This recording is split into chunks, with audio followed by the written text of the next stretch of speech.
just very, very basic. I have always done it this way. I'm sure there's a million other ways to do it, but I'm going to just make a little ruffle.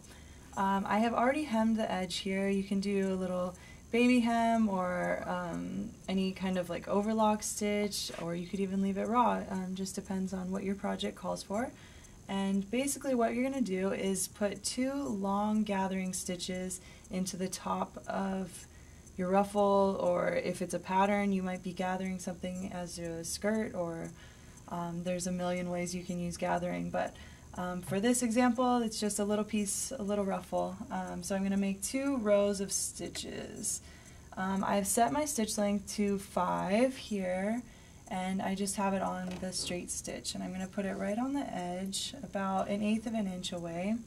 I'll step my stitch cam so I can see it clearly, and then I'm just going to put these stitches, and I'm also, make sure that you leave a little extra thread on the end so you'll be able to pull them through and gather the piece of fabric easily.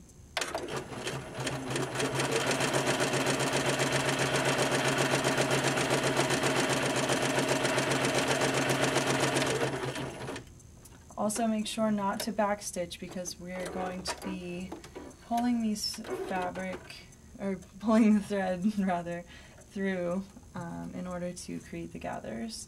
So here's my first row of stitches, and then I'm going to put another row just about 1/4 of an inch away from that row. Again, make sure you have the little tails of thread hanging before you start stitching.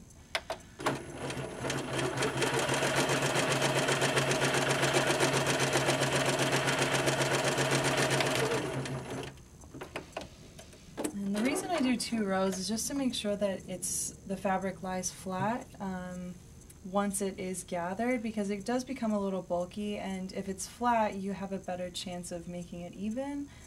Gathering can be really tricky sometimes, so basically what I'm going to do is I'm going to just take 2 of the threads, the top 2 threads, or you can do the bottom 2, whichever you prefer, and you're just going to slide your fabric along those. It's kind of like a little railroad, and it's going to start pulling the fabric together. You can start to see the ruffle being created, and just very carefully go this way.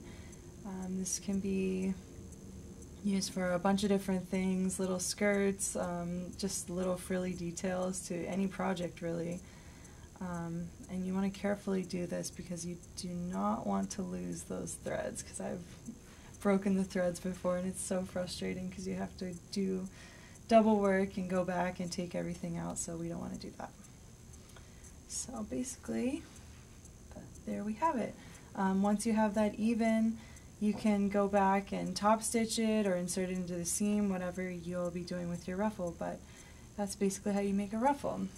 So for a little bit more structure, pleating is a great option. Sometimes I use this as a little bit of a cheat if I'm having fit issues. Sometimes like the short will be just a little too big, or the skirt is just a little too big, so you can just toss a pleat in there, and it's a little bit easier to fit than a dart, for example.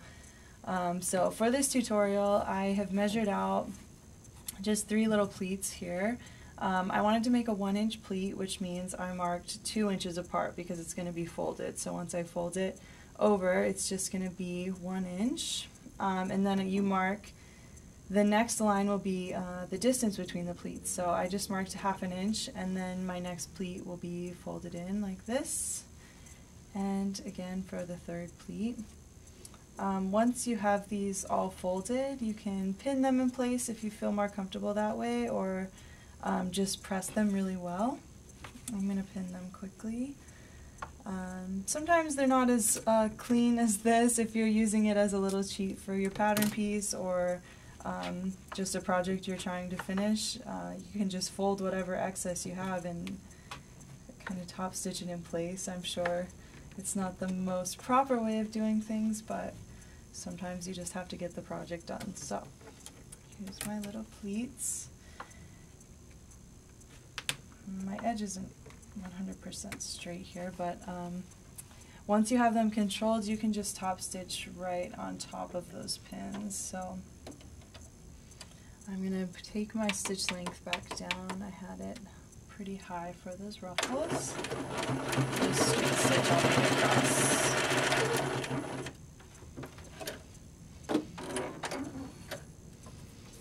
And again, this is a very, very basic way of pleating, but it can be very helpful if again you're trying to alter a pattern or add I mean, you can add this as a little detail. It's just a clean and more sharp way to get the same effect as, I guess, gathering can have as well, but it's a little bit cleaner, more structured, and not too difficult.